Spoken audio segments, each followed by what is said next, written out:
Coping with COVID and In It Together SC present Wellness Wednesday, brought to you by the Diabetes Action Council of South Carolina and DHEC's Division of Diabetes and Heart Disease Management. Coping with COVID with Tre Tailor.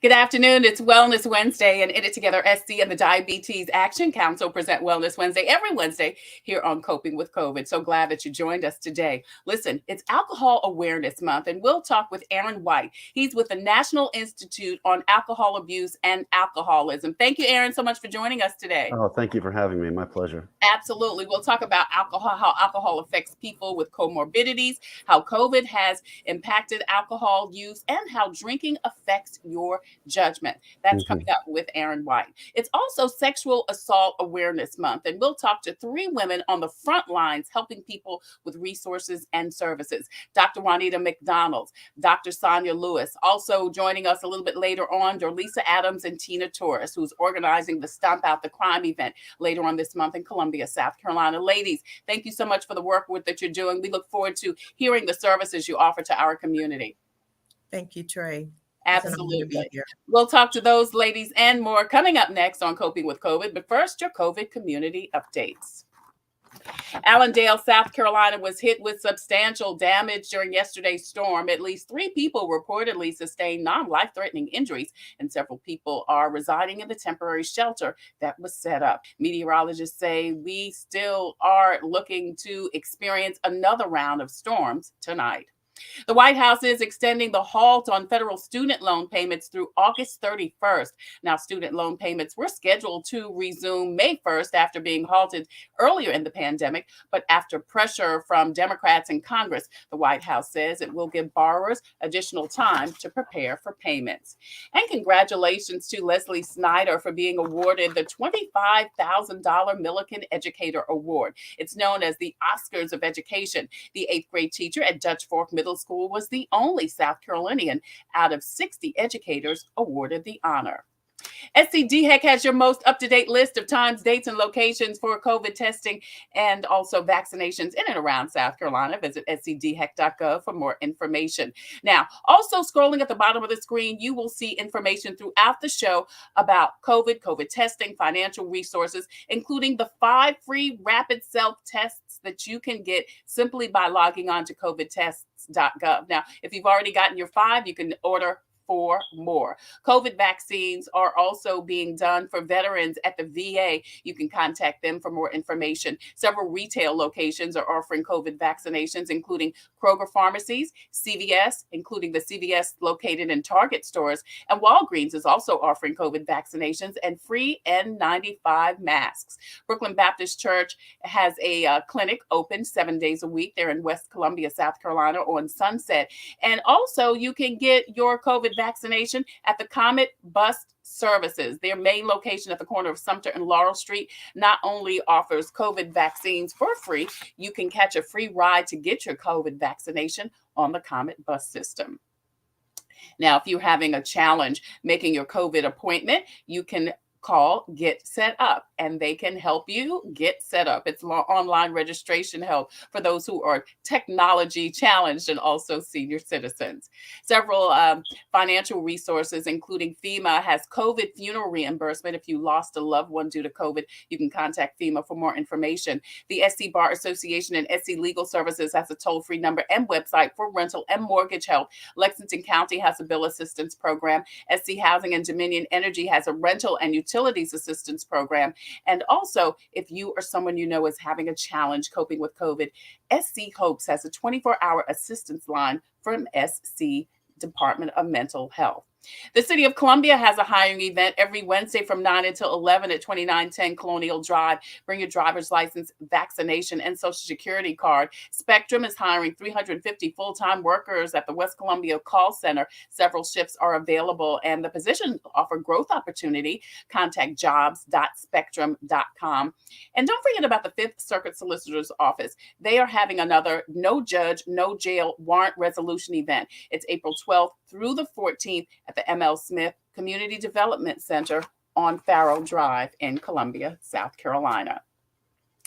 You're watching Coping with COVID, updates on the pandemic and information to help you thrive and survive COVID-19. It's Wellness Wednesday from the In It Together SC and the Diabetes Action Council. Don't forget, we're streaming live on the In It Together Facebook page. Please go over there, hit like and share and follow. Not only will you get notifications as to when to watch Coping with COVID and Wellness Wednesdays at 2 p.m., they have so many great resources there, information on eating right, having a healthy lifestyle, and also where to sign up for a diabetes prevention program. Now, we're also streaming live on the In It Together YouTube channel. Now, we're also streaming live on the TaylorMade Production page on Facebook. That's the home of Coping with COVID.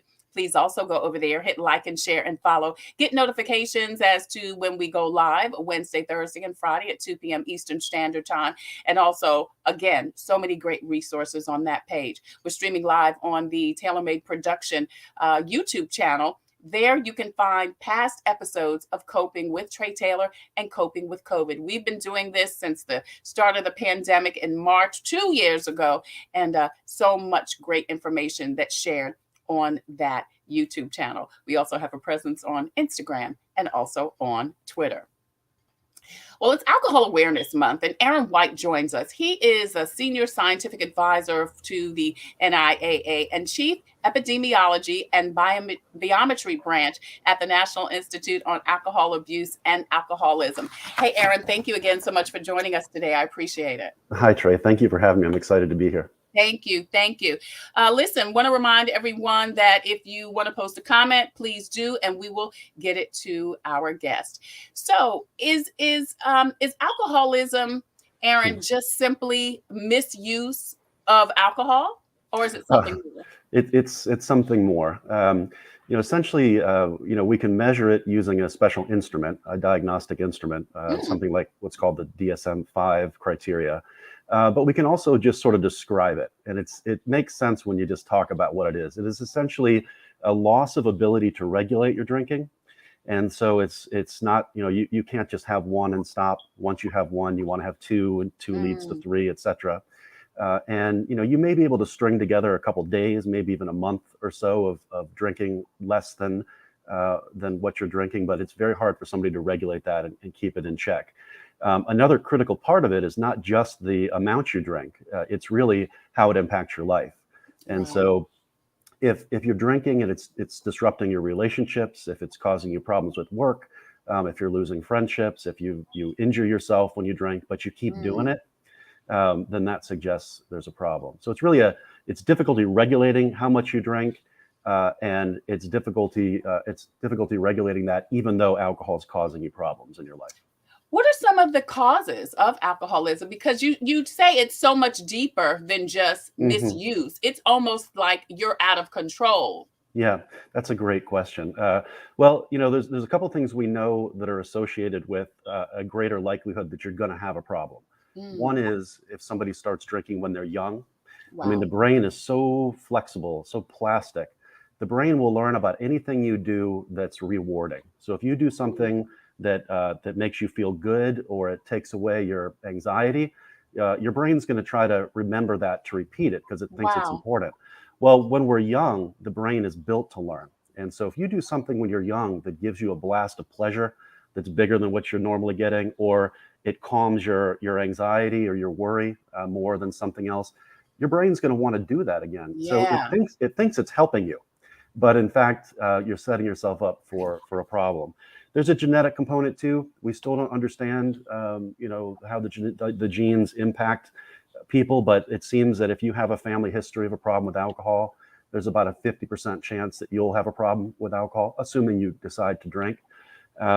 And so if people who drink when they're alone, if you're able to drink and socialize, that's less concerning than people who, for some reason, they're drawn to drinking by themselves. Basically, anytime you drink alcohol to cope with your life, cope with anxiety or worry, that puts you on a slippery slope to develop your problem. That's so interesting. One thing I want to say, Blossom Rogers says, Colt 45, I guess she's saying that was her drink of choice. Thank you, Blossom, so much for joining us. We actually interviewed her yesterday for a show later where she talks about how she started drinking early, and it became a problem for her. I mean, she ended up okay. But you said something that was fascinating to me, that the brain remembers what gives it pleasure, whether it's good or not. So the brain's not as smart as we think it is. Yeah, right. Well, yeah, but you're exactly right. I mean, the brain thinks it's the whole reason we have those systems in place that make you feel good is so that you can learn. Because the assumption is if you do something that gives you pleasure, it's probably good for your survival. Right. It's good food, or it's good company, or safety. Same thing with getting rid of feelings of discomfort. The brain assumes if you do something that makes you feel less scared, that it's good for you. You want to repeat that. We used to think that people like drugs primarily because they give people pleasure. And that's true. I mean, drugs by and large give people pleasure and people like that. But the real risk for developing problems is when people have difficult lives and they do a drug and they like it because they don't feel as bad for a little bit. And that's what we had completely wrong about how drugs work. And by the way, to foreshadow, that's a big part of the solution to the problem, is to help people find ways to cope and also not live such challenging lives, to have less friction in the world around them, less discrimination, less violence, less all of that. And so it's not just about pleasure. We had that part wrong about drugs. Yeah. So interesting, because again, you say that the key to curing alcoholism, if that is the correct term, is to help people live better lives so they don't have to turn to alcoholism. And they turn to it thinking that it is going to make them feel better, when it actually makes everything worse.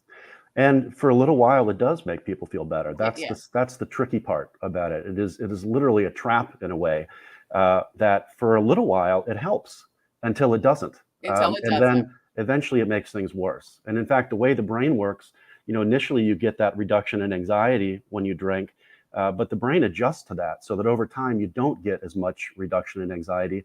And now when you're not drinking, you have more anxiety. Right. And so it is, again, it's these systems are there to help us survive.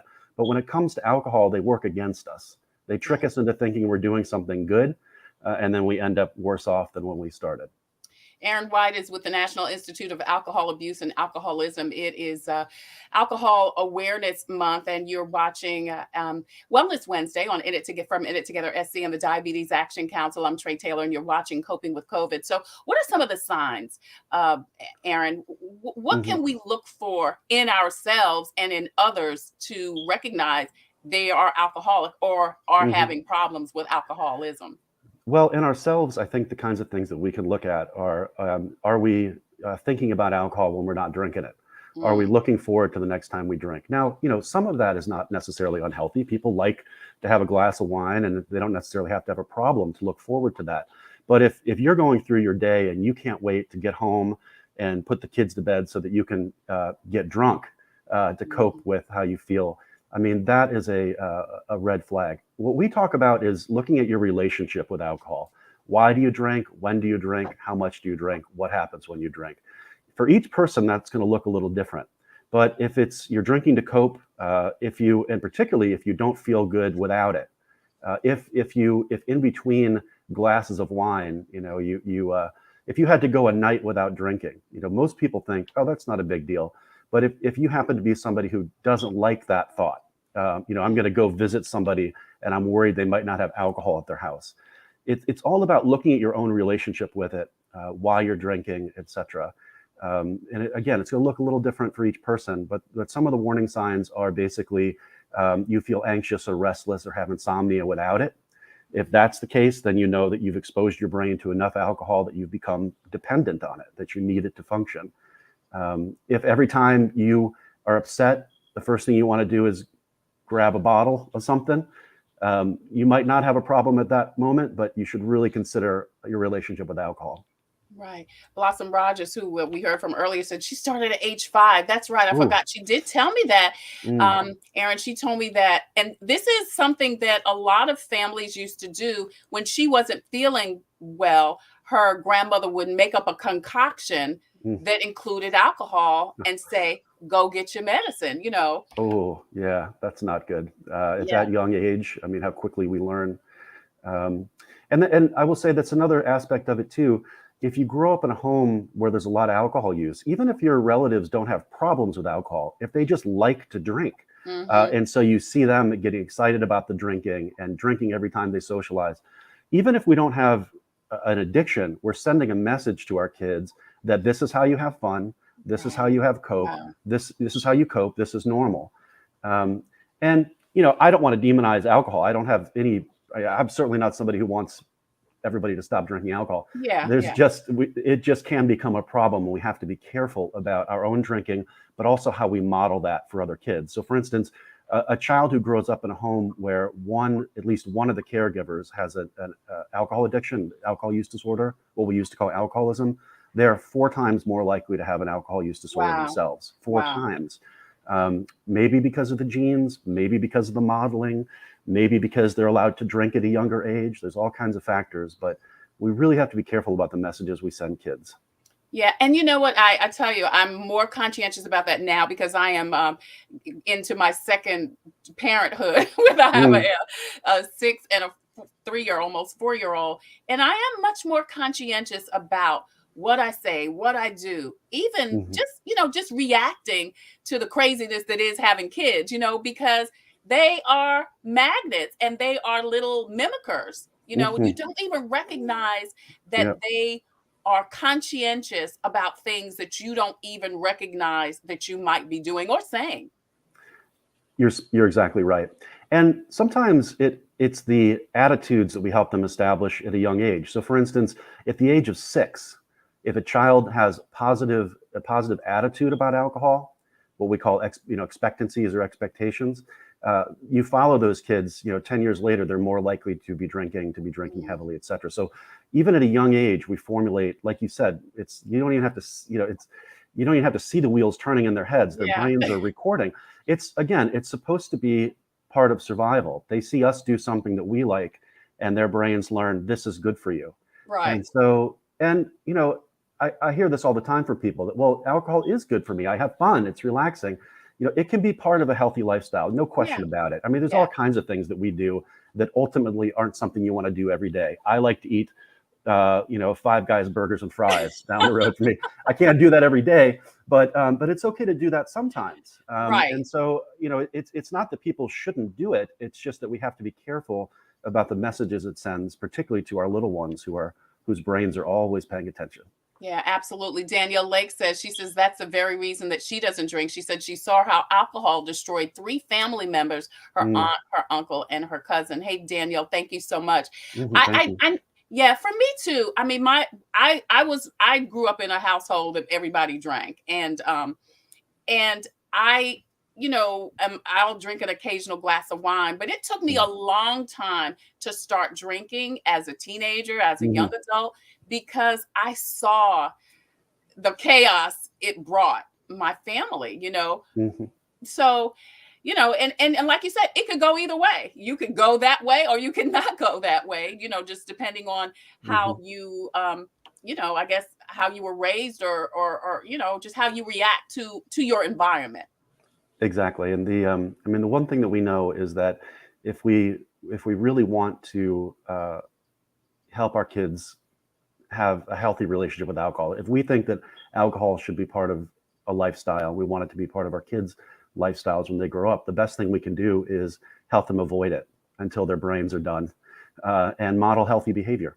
Yeah. And, I'm sorry, Aaron. Blossom had another question. Blossom, we're going to get to your question in a minute, but I wanted to bring up the National Institute on Alcohol Abuse and Alcoholism posted something, Aaron. It says you can learn more about the signs and symptoms of alcohol use disorder at the website. And Charity, if we could bring that website up, that would be great. So thank you so much for giving that information. We are talking to Aaron White. He's with the National Institute on Alcohol Abuse and Alcoholism. It's Alcohol Awareness Month, and we've been talking about the signs, the symptoms, and this show is sponsored by In It Together SC and the Diabetes Action Council, Aaron, and we often do talk about how things affect folks with diabetes, high blood pressure, heart disease. What are some of the effects of alcohol use and abuse on those folks who have those comorbidities? Oh, I'm so glad that you brought that up. We are learning so much so fast about this. There were some long-standing assumptions that have turned out not to be true. For instance, there's a lot of research that suggests that people who drink wine, particularly if they have a glass or two a day, that they have healthier hearts, that they have lower incidence of diabetes. They have That's lower why I incidence of started back for red wine. Yeah. But go ahead. I digress. It turns out that that people who can drink I'm not just wine. People who drink wine, and they have one or two glasses a day. One for women, two for males. What's considered moderate drinking, and they have that with meals. They tend to just be healthier people. So if somebody tells me they have a glass of wine with dinner each night, then statistically, they're also more likely to exercise, eat lots of vegetables, see their doctor, have some money, have health care, be able to afford wine. And so it turns out that small amounts of alcohol are not as healthy as was thought. And in fact, for women, one glass of wine a day increases the odds of developing breast cancer by 10%. Oh my goodness. And for women, your odds of breast cancer are already about 1 in 8. And so that extra 10% can be really troubling. So it's not that a little bit of wine is bad for you. It's just not good for you. So if people want to have that glass of wine or 2 glasses of wine with dinner because you like it, then by all means do that if you choose to do that. But it just isn't the case that it's particularly good for you. It's just not that bad for you. But as soon as you get above about a glass or 2 of wine a day, then the health effects of alcohol really start to kick in. Your odds of hurting your liver, damaging the brain. Diabetes is a good example. A little bit of alcohol seems to lower blood sugar a little bit, but too much can make it plummet. And so you have to be careful if you have diabetes, not to drink too much at once, because it can make your blood sugar drop. Now, over time, if you drink too much, then your blood sugar goes up, and so does your risk of heart attack and other heart disease, et cetera. So it's really an issue of how much you drink and how often. So a little bit, pretty regularly, probably not going to hurt you in terms of your blood sugar or your heart health. But as soon as you get above that 1 or 2 drinks a day, then it starts to get pretty unhealthy. Daniel Lake says alcoholism creates chaos and embarrassment. She said that was an indirect lesson for her. And she also says a glass of wine once in a blue moon is good enough for her. Thank you, Danielle, so much for your comment. So that's so interesting, the information that you share. Is one type of alcohol better or worse? Like, is it wine versus gin versus tequila versus scotch? Is it all in the same category? Well, if you look at the studies, some of them say that wine is better in terms of health, but it turns out it's just because of wine drinkers. Wine drinkers tend to be healthier. And so once you recognize that, all alcohol is the same. It's, alcohol is alcohol. It's just a simple little molecule that is a poison, but it just gives you a buzz on the way to killing you. That's really what it is. Wow. It's a toxin that happens to give people effects that they like. In It Together, SC and the Diabetes Action Council present Wellness Wednesday every Wednesday here on Coping with COVID. I'm Tre Tailor. Aaron White joins us. He is the Senior Scientific Advisor to the National Institute on Alcohol Abuse and Alcoholism. And he's been sharing fascinating information on alcohol during this Alcohol Awareness Month. How did COVID affect alcohol use, Aaron? Yeah, COVID... we knew from other crises like Hurricane Katrina and 9/11 that people tend to move in 2 directions with alcohol after a crisis like that. Some people drink more, some people drink less. If you have financial insecurity and you have to watch your pennies, for most people that means no alcohol. It's just it's a luxury that they're just not going to spend their money on. But if people have the resources to buy alcohol and they're under a lot of stress, they tend to drink more. And so, for instance, during COVID, almost the same percentages of people drank less and more. About 1/3 of Americans drank more, about 1/3 of Americans drank less. Wow. And if you look at the ones that drank more, the reason for doing so is generally stress. It's just worry about the future, uncertainty. This was a really psychologically traumatic time for everybody. And some people cope with that by drinking more. Some people eat more. Some people Some Drink people more. exercise more. It doesn't always have to be a negative. Yeah. But yeah. I want to ask a couple of things about resources and what friends and family can do to help. But Blossom wanted to know, what is the root? Is there a root cause to alcohol abuse? There are lots of things that influence your likelihood of developing it, like we talked about genetics, age, Yeah. because of brain plasticity. But the root seems to be learning. I mean, again, our brains are built to learn about anything that either makes us feel better or makes us feel less bad.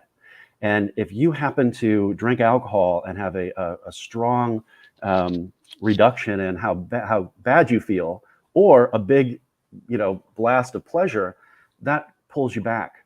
And if you go back, each time you go back, the odds go up that you're going to get stuck in that cycle.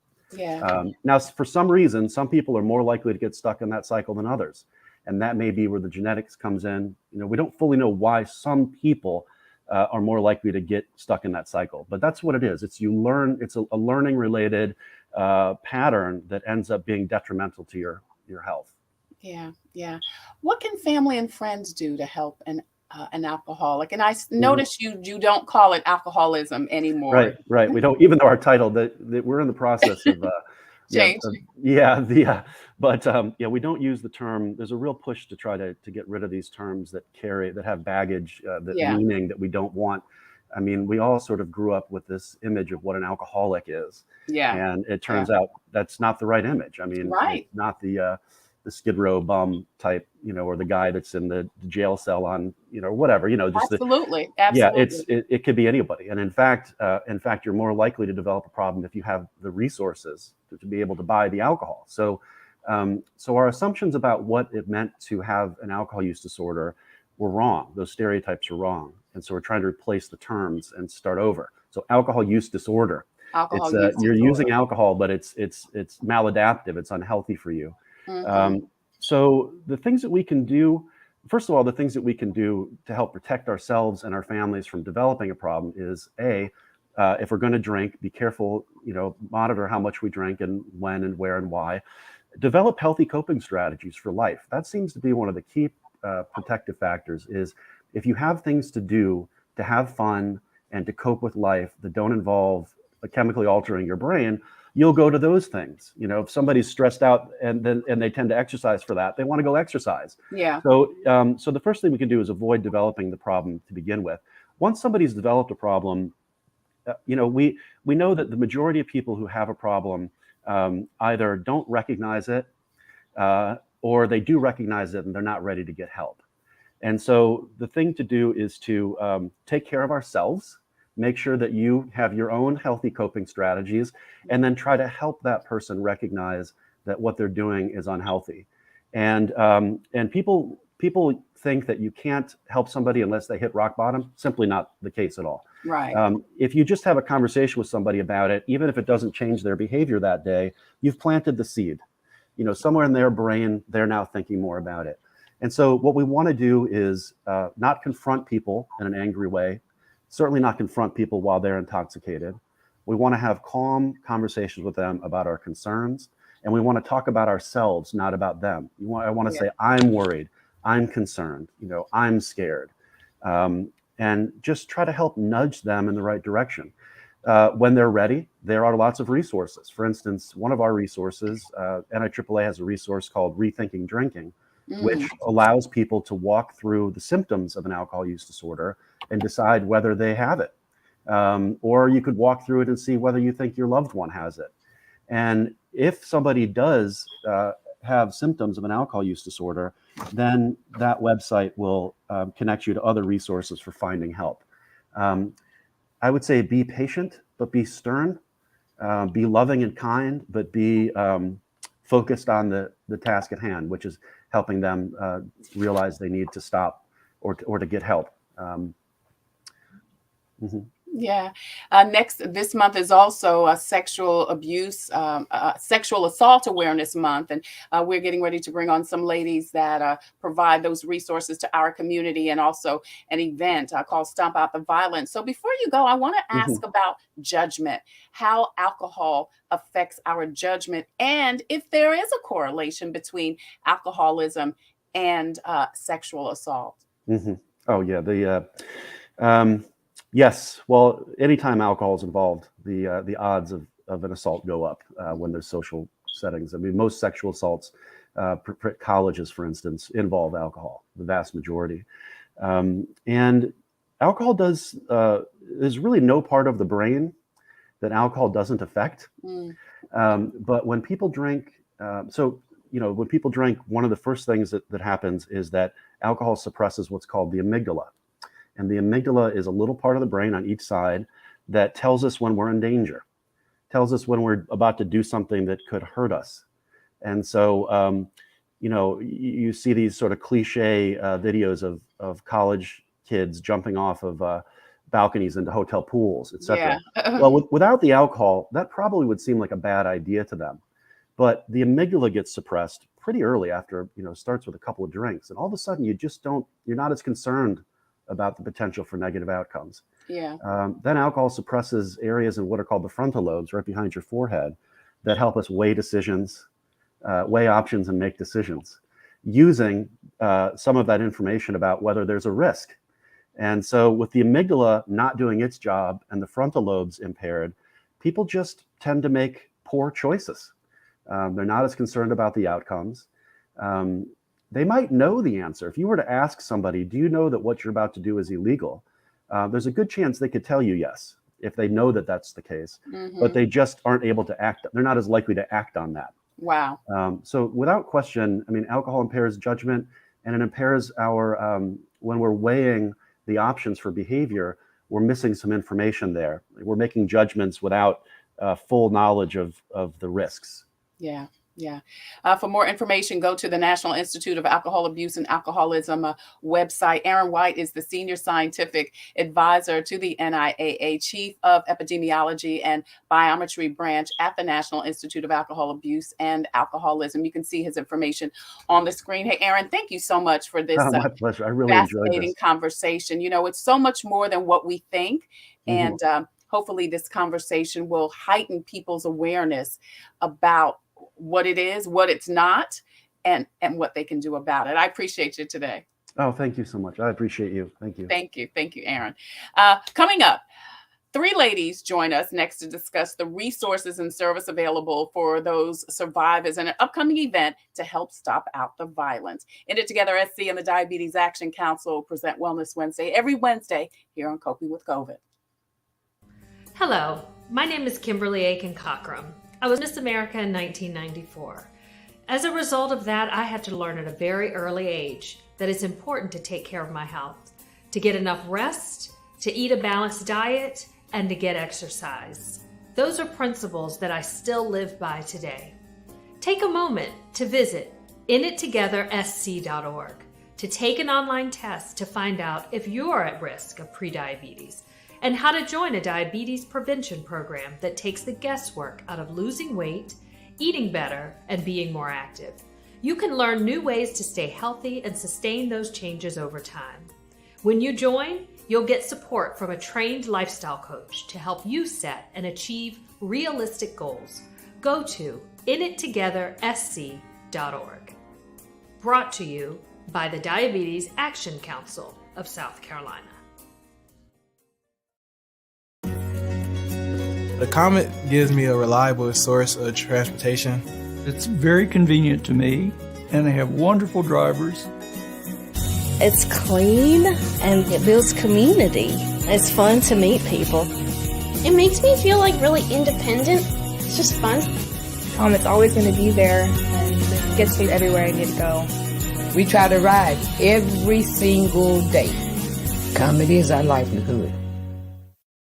Computers, they're a part of our everyday life. But when they're not working, they're an everyday problem. So call Computers Unique, your everyday solution. 803-351-5821. Is your computer running slow? Won't turn on? Do you need a screen replaced? Or maybe you just need another computer? Well, Computers Unique is your one-stop shop for all your computer needs. They have a wide variety of new and pre-owned PCs, Macs, and tablets. So call Computers Unique, Dutch Square Mall. 803-351-5821.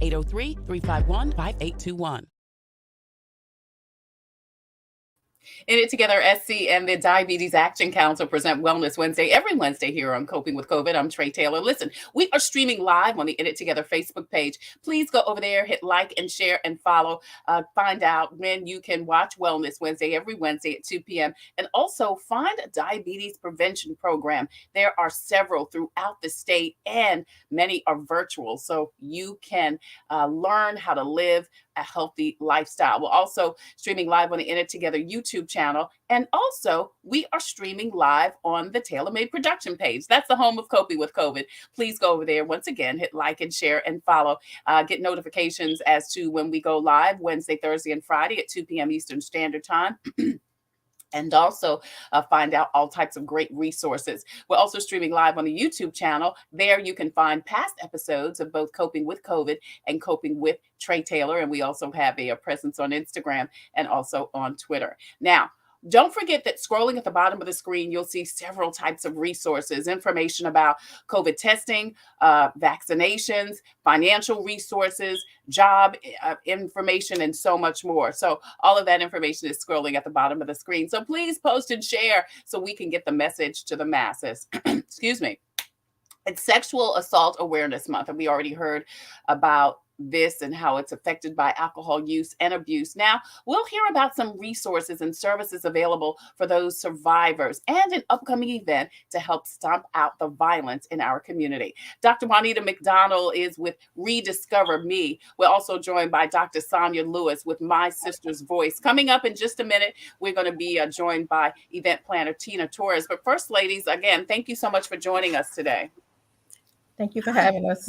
Thanks for having us, Tre. Absolutely. Absolutely. So I want to ask you about your organizations. Why did you launch? We'll start with you, Dr. Lewis. Well, for me, I am a survivor of sexual assault. I was 8 years old when I was sexually assaulted or sexually molested by somebody that I trusted, somebody in my neighborhood. And then again, as an adult, when I was leaving a relationship, I was sexually assaulted, and sexual assault is a lot, in many instances, is used as a tool to control. And that's what happened with me. So for me, my organization, My Sister's Voice, we go out, we're boots on the ground is what I call us, because we go out when there's an initial call that, a sexual assault or a domestic violence incident has happened. We're often there with the police, making sure reports are written, and that we do a handoff to the next stage, which is Dr. Juanita organization or another organization similar to hers will take on the actual counseling piece, because there are stages to this. Right. The initial stage, when it's happening, you want support. At the next stage, while you're getting through that particular crisis, there's a different kind of support. And then there's long-term support that comes as well. So my organization is generally the initial one. We're there right after it happens, and we do the police accompany with the reporting and to the hospitals. Yeah. And then Dr. McDonald, as Sandra said, she's step one, and then you're step two. So tell us about your I'm step three. Step three. Okay. Yes, I'm step three. First of all, Tre, it's a pleasure to be here with you. Love you, my sister. Rediscover Me, the me in Rediscover Me stands for mental elevation. Our primary aim, after doing intense research, working with other different organizations, we begin to look at the degree that the need for those survivors who are affected by abuse, trauma, and mental health, how they become stuck. and teaching the individual to begin to understand what do your brain go through. You just heard Dr. Allen share so much intense meat about the brain, right? Yes. When he hit on the amygdala, I'm like, yes, because well, he was over my head, girl, but I understood what he was saying. I was like, yes, he brought it up. But for someone to just begin to understand, what does a trigger look like? And so for me in my organization, we're able to help you to go through simulations to begin to relate to that, to understand your body, to be and also understand that it's never one and done. So we teach individuals how to manage long term and what things need to be done and how to begin to take healthy coping mechanisms and then apply them to their own personal life. And so Rediscover Me was birthed from that. And we're quite excited to be connected with Dr. Lewis and so many other amazing advocates who are doing great work in our South Carolina communities. So tell me, is there a specific woman or man that your organizations are for? And Dr. Lewis, I'll start with you. Anybody who needs our help, that's who we come in and help. We generally get calls. People recognize my name and my brand from social media, my neighbors, people who just know me and know what I do. So my phone is constantly ringing off the hook. People want support. They need it. I went through it. I didn't have support. I wasn't even believed when I was 8 years old and was, telling my family that I had been molested by somebody who was a trusted member of our community. And isn't that usually how it happens? Exactly. So many times. And this was a police officer. Wow. And so nobody believed 8-year-old me. And he even told me, you can tell and nobody's going to believe you. And he was absolutely right. Nobody believed me. But I wanted to make sure that didn't happen to another 8-year-old girl, that I would be there to support them. And that's how I got involved with what I do. Yeah, seems like Dr. McDonald, are we also trying to train our community, not only provide help for the survivors, but help for the community to trust and believe and I guess recognize when someone is telling the truth? Because listen, of course, there are people that are being accused of things incorrectly, but I think that's far less than it is, folks that are really being accused that really need to be heard. So is there any initiative to try to help the community learn how to differentiate between what is and what ain't? Two things that I really pound very hard. And the biggest part of it, Trey, is your voice matter. Yeah. Amplifying our voices. And that's what you see in this partnership is women coming together, first of all, to amplify our voice, to create a form of framework where people can see someone similar to them, understand that somebody believes them, and then we help them with understanding that your voice matter. And we came out with the Me Too movement. Yes. We came out with quite a few things. And even with my own personal fundraiser that we have going on, she showed up. We're pushing. She showed up. We're showing up for you. We're showing up, in drones to show you that you're not alone in this fight by yourself. Yeah. And so just having people, it may not be someone connected to you like your immediate family member, but there are organizations and resources that are available to just take you up under your wings and help you to know that you're not by yourself and we can support you. So how can people obtain your services? Dr. Lewis, I know you say people call, your phone's ringing off the hook to call you. Is it the same for you, Juanita? Do people have to be referred or can they just contact you?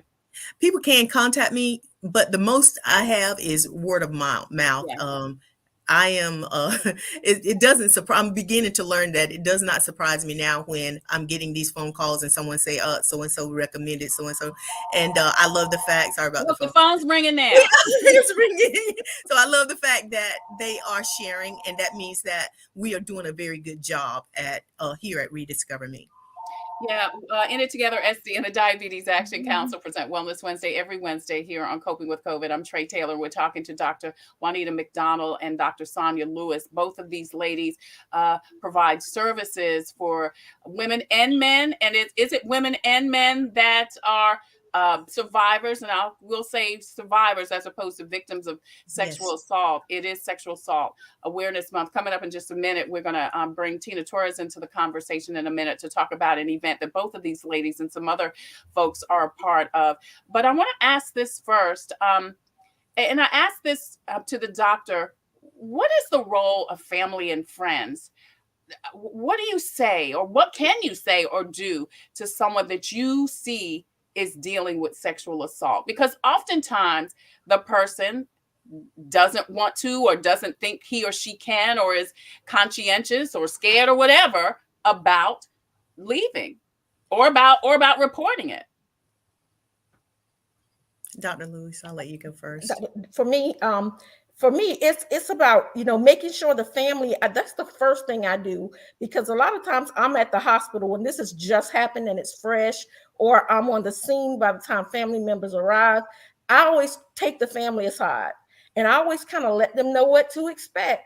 And I also let them know to treat the victim, or at the time they're a victim. They're not yet a survivor until they're handed off to another organization. But at the time I'm with them, they are still a victim. So I let them know how to treat them, what to say, and I let them know that let that person, sometimes you don't want your mother to see you in a certain situation. Right. You may not be ready to see your mother or your husband, and if that's the case, they'll often say, I don't want to see them right now. I don't want to see them.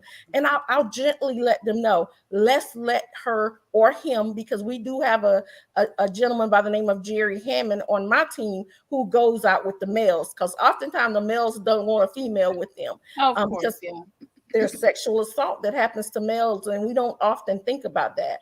Right. And that's why I wanted to mention male and female, because it may be a smaller percentage, but it's still happening. It happens. It very well happens. So we're very gentle with, the person that we're dealing with who's going through the assault or has just been assaulted. So we try to make sure everybody knows, what to expect and how we expect for this person to be treated as they're going through this, this traumatic event. Yeah. And Juanita, what do family and friends need to do and say for someone dealing with this?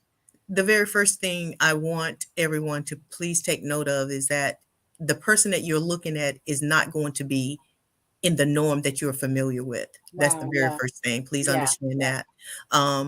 From that place, we have to really treat them with very soft gloves. We have, soft Passover soft gloves. In this place, we are looking for you to just say, I see you. Saubona, I see you. I love you. And you don't have to say anything else to that individual. I'm here. If you want to talk, I'm here. But the pressure, we don't ever want to pressure any individual to just talk before they're ready. They're in a very vulnerable place where they have to process and begin to understand, because it's like, who am I now? How do I function now? What do and in their mind, as you heard Dr. Allen talking, their mind is showing them so many forms of energies. That was amazing to me, that the brain is not as smart as you think it is, No, the brain is so amazing. And and that's why I love what I do, because I get to teach people about how that brain, the amazing part of it is the brain knows how to protect you during an emotional situation, but it does not know how to release and let you know that you're in a safe place. Wow. So this is something that is so fragile. So if if I walk up to Tre and I touch her on her shoulder and she look at me like, giving you that look like, girl, what you touching me for? It's not always Tre is being bougie. It's right. Tre is, you just touched her in a very sensitive space. I'm going through, yes. Really, and listen, we're laughing, but I'm telling you, and I don't want to bring this, because this is a whole different conversation, but we have really got to be more conscientious and give people more grace. Not only because of everything, the sexual assault, the alcoholism, you name it, we got it. But these last 2 years have really taken a major toll on people physically, mentally, emotionally, financially. Yes. And we have got to give each other more understanding and more grace. Absolutely. You know? And I'm just so passionate about that because we are so quick to, like you said, Juanita, judge. Oh, she's so what? No, maybe not. Maybe it's not all that it looks like or all that it appears to be. So that's my soapbox. I'm off my soapbox now, but I just want people to be more loving and understanding of other people. Anyway, in it together, I see the Diabetes Action Council present Wellness Wednesday every Wednesday here on Coping with COVID. Dr. Juanita McDonald, also Dr. Sonia Lewis join us. I'm Tre Tailor. We're going to bring Tina Torres into the conversation because all of you ladies are participating. Hey, beautiful, are participating in upcoming event called Stomp Out the Violence. And Tina, as one of the organizers, tell me about this event and why it's an important event to do. Okay, can you hear me? Yes. I've been having some difficulties. Hey, my beautiful sisters. It's good to see you, ladies. Hi, beautiful. So with National Crime Victims' Right, let's see, it started in 1981. It's the observance of National Crime Victims' Right Week during the month of April provides the United States the opportunity to honor survivors and to promote crime victims' rights and services. And that's normally the week of April 18th, it's like the third week of April. So, which normally is when our event is to bring that awareness in regards to the services that we all provide, as well as other organizations within the community, and also be able to bring people together, to let them know that we care, that we're here, that we have these services, that we want to love on you. I'm a lover. I love on people. And so our event, of course, will be happening on April the 30th at the Benedict College State Stadium. And so, it's a lot going on. These ladies, as well as myself, we've been working tireless. We also have, help me out, ladies, Dorlicia. We also have our beloved Vanessa Guyton. Yeah. And then also we have Dr. Tracy. I can't think of Dr. Tracy's last name. Sandoff, yes. So everybody has been working together to pull this event. We're super excited about it. And it's a lot. So the event, so give me the details. You said it's Charlie W. Johnson Stadium. It is right there. And it's April 30th. And other than the ladies with the sexual assault, will there be other vendors and activities out there? Yes, we will. So we're doing a lot, basically. It's an outdoor event, of course. There'll be free counseling, free food, free clothes, free kid fingerprinting, free personal safety alarms, free HIV testing, free COVID vaccination and testing. It's a lot of free stuff that's going to be happening that day. But we also have vendors who will be selling things. We have a step show. We have awards. We'll be honoring people, people in the community that have really been coming out to assist and, be there for individuals that are in need and or just need a little bit of a push. And also we'll have the police department out there, community politicians and leaders, and a survivors tribute will be taking place as well. Awesome. Did I miss anything? I hope I didn't miss anything. Yeah, I love the alarms, the child fingerprinting. All of that is so great and so needed, so very needed. Juanita and Sonia, anything else you want to add about this particular event? I know that Tina said you guys will be out there. I love the free counseling. All of this is so important and so needed. Well, Tre, two things I want to add. I want to shout out our car clubs. We're going to have so far two car clubs that are amazing, taking over, and 3MC. So we're excited about them. But I also want to shout out Dorlicia Adams. She has been a massive push in the development of this entire organization. Awesome. And event, excuse me. And so her organization is amazing. They work with college students. They're on college campuses. She started out at Leaders, and Dorlicia has campus. I think she said 4 or 5. They're on 4 or 5 campuses. So I really wanted to shout her out and make certain that everyone know the depth of the work that she has done behind the scenes to make certain that this is a reality. Well, that's awesome. She was supposed to join us today, and I'd love to, and so was Vanessa, as a matter of fact. So I'd love to have both of those ladies back on before the event so that we can hear from them. So, I mean, because, yeah, on college campuses, that's huge, Juanita. That's huge.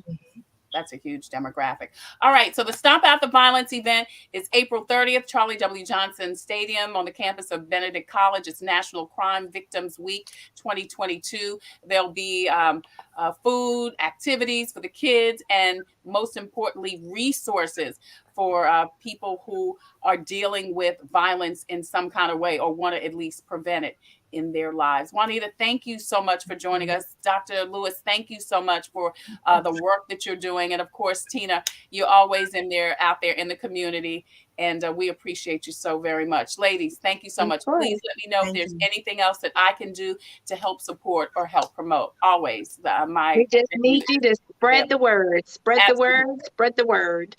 Absolutely. Juanita McDonald, Dr. Sonia Lewis, and Tina Torres. Thank you, ladies. We appreciate you. Thank you. Absolutely. Absolutely. So listen, if you have a story or initiative that could help someone cope with COVID, please email booking@copingwithtretailor.com, booking@copingwithtretailor.com. If you have a product or service that could let someone cope with COVID, please email copingwithtretailor@gmail.com. We would love for you to be a proud sponsor, just like In It Together SC and the Diabetes Action Council. They sponsor Wellness Wednesday every Wednesday here on Coping with COVID. Also, Javis Financial Services, the Computers Unique, Dutch Square Mall, the Comet Bus System, Agape Counseling and Training Services, Black Pages Black Expo. The Columbia Black Expo is May 20th and 21st. And also Anthony Anderson will be there, Kiara Kiki Sheard. It's going to be amazing. And of course, we are grateful to the Fifth Circuit Solicitor's Office, Attorney Byron Gibson, for sponsoring. He comes on every second Thursday. And of course, his No Judge, No Jail event is happening on April the 12th through the 14th at the M.L. Smith Community Development Center. You see the information right there on Farrow Road. Now, coming up tomorrow, Sue Duran with Let's Meet Less is collaborating with Blue Bite for an exciting event. We'll talk to them on tomorrow. And then Friday, we're going to visit twin physicians, Dr. Tawana Robertson and LaWanda Stembridge. They just launched their business, and we're going to be there live with them. That's this Friday on Coping with Tre Tailor. As usual, I leave you with a reading from Conversations with God. That's what I've been reading this year, this book from Cheryl Williams, Agape Counseling and Training Services. And today, this is just such a beautiful and short, to the point devotional. It says, please stay focused on me. This is God talking, not necessarily on what I'm doing, but focus on our relationship. Focus on me, study, and stay in tune with me. Focus on Jesus, not what he's doing, but what your relationship is with him. Focus on me, study, and stay in tune. That's Conversations with God with Cheryl Mims Williams with Agape Counseling and Training Services. Great little book that combines some of her journal writings with scriptural references. I'm Tre Tailor. Thank you again so much for joining us on Wellness Wednesday from In It Together SC and the Diabetes Action Council. Until the next time, I wish you peace, abundant blessings. Stay well. Be careful. God bless. And don't forget to wear your mask over your nose and under your chin. We'll see you tomorrow.